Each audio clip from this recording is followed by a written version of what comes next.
My dearest little girl, I just got your letter and I hope that you'll continue to write to me often. How did you meet the first time Chantal Akerman, and how was this? She called me. She spoke French, and obviously I speak French. So she told me I met Marcel Hanoun at the festival in Jerusalem, and he gave me your phone number. And I said, oh, come over. How is Marcel? Because he was a friend of mine. He was very important in my life because he helped me train as an assistant camera, which permitted me to become a camera person. When I came to New York, I felt I could manage doing, cinematography. You are filmmakers yourself, you're photographers, so in general, you are an artist. So it will be interesting to know, how was the distinction of roles between you and Chantal in your collaboration? Chantal was first a writer. At first, she always conceptualized her script using writing. So I was reading a text she had written, and I was discussing with her what she wanted to do if it was not fully written, and I could therefore make some interpretation. But when you shoot, the director is next to you, so in any case, he affects also the ongoing process when you're actually doing it, So there was no effort, no struggle, I don't want to do that and you want to do that. No, absolutely not. Total harmony. I was trying to give her the best image possible, but the concept of the image was something which was an interpretation I was making with my skill of what I felt she needed to express what she wanted to show. And she also had a specific idea, Chantal, with the framing and so on.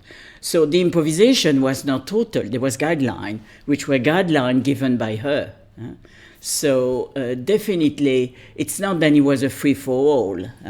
She wanted a tracking shot, and we were going to be exactly perpendicular to the wall, so there will be no distortion.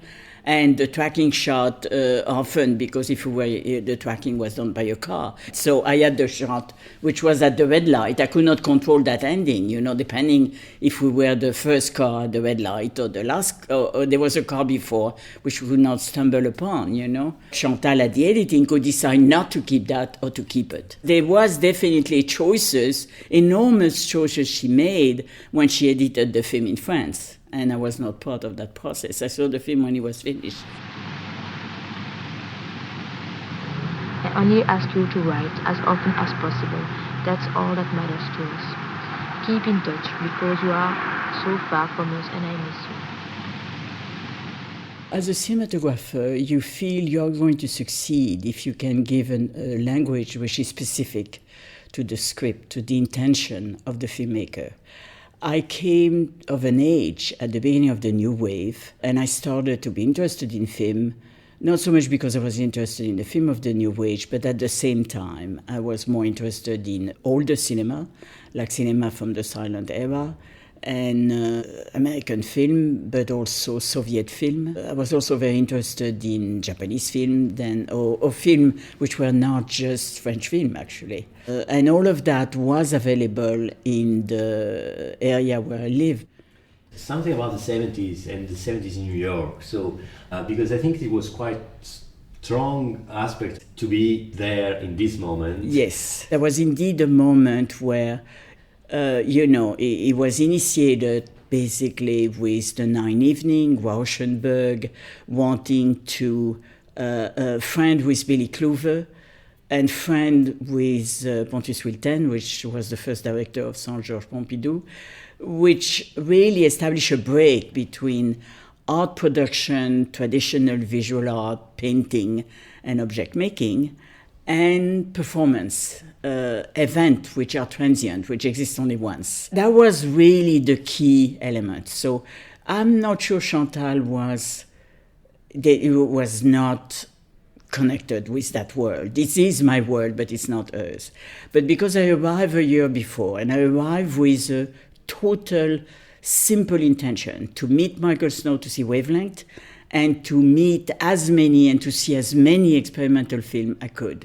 And I arrived at a time which was a month and a half before Jonas Mekas put out Anthology Film Archive as a film theater designed by Peter Kubelka with the director of the Australian Cinematheque. So reason to stay in New York were really film for me. And when Chantal arrived, I told her tomorrow I'm going to hear a musician named Philip Glass. You come with me? Yes. So if you want to participate by seeing what your friends see, and nothing costs much money, or it's free, so you discover things you did not even know existed, basically. That's what was New York in the 70s. My darling, we think of you a lot and hope that all's going well, and we only ask one thing, that you don't forget us, right? Your very loving mother.